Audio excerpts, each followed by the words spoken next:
I opened my eyes to the familiar scent of jasmine oil and the flickering glow of a candle on my vanity.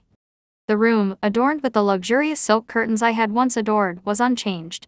My heartbeat pounded in my ears as I recognized the moment I had lived this day before. The day of the husband selection. The realization came like a slap. I had died. No, I had been killed, betrayed, abandoned, and discarded like an afterthought. But now, I was here again, standing at the threshold of my fate. In the mirror, my reflection stared back at me. Youthful, untouched by the bitterness that had consumed me in my past life. My fingers trembled as I traced the soft skin of my face.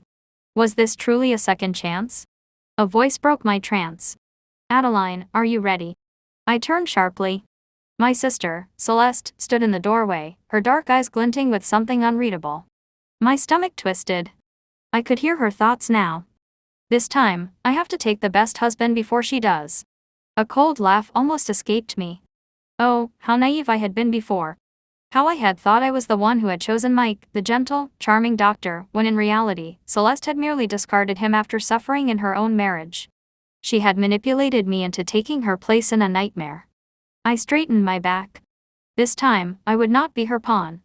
The selection dinner was grand, with chandeliers illuminating the long dining table, covered with an array of fine dishes. Across from us sat two men, both from the influential Mercer family. Logan Mercer, the cold, calculating businessman who never let emotions rule him. And Mike Mercer, his half-brother, a man who hid his darkness behind kindness. Celeste's voice echoed in my mind again. Just wait. This time, I will take him away before Adeline does. She had chosen Mike. I smiled, a slow, knowing smile that sent a chill down my own spine. Let her take him. Let her believe she had won. Because I remembered what came next. Mike would pretend to be the perfect husband, showering Celeste with affection. But as time passed, his true nature would emerge, the possessiveness, the controlling whispers, the punishments when she failed to meet his impossible expectations. And Logan, the husband she had left for me, would remain cold and distant, but at least he would not pretend. He would not deceive me with false tenderness before revealing his cruelty. I turned to my father before Celeste could speak. Father, I said softly, my voice steady, I choose Logan Mercer. Celeste's face froze, a flicker of confusion flashing across her eyes before she masked it with triumph. Perfect. She'll suffer the same fate I did. But she had no idea. Marrying Logan was no fairy tale. He was distant, his home a fortress of rules and expectations. But he never raised a hand against me. He never whispered cruel things in my ear, telling me I was nothing. He never locked me away under the pretense of love. I was merely his wife in name, a necessary piece in his carefully curated life.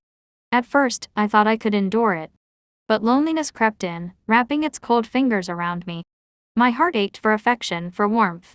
And that was when Mike came to me. You deserve better, he whispered one night at a gala, his fingers grazing my wrist. I knew better. I knew what he was.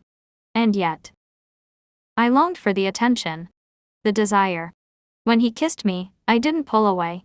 Because, for once, someone made me feel seen. But it was a mistake. Logan knew. Of course, he did. A man like him didn't remain unaware of betrayals. But he didn't react as I had expected. No violent confrontation, no dramatic accusations. Just a quiet, cold distance that cut deeper than any words ever could.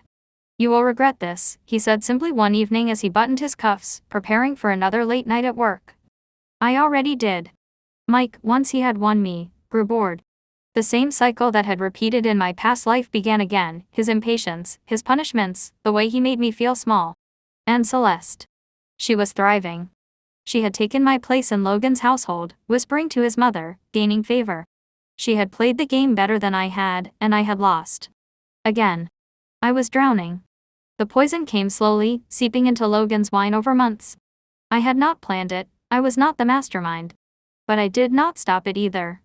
Mike had convinced me. He will never let you go, Adeline, he had murmured. But if he were gone, we could be free. I had believed him. Like the fool I always was. But Logan was not as easy to destroy as we had thought. The night he collapsed at the dinner table, his sharp eyes locked onto mine before darkness consumed them, I felt something crack inside me. Guilt. Regret. Love, perhaps, in its most twisted, painful form. It was Celeste who brought our downfall. With cold, calculated precision, she revealed everything. The poison. The whispers. The betrayal. Mike tried to flee, but the Mercer family was merciless. He was cast away like the parasite he was. And me. I was left in the ruins of my own making.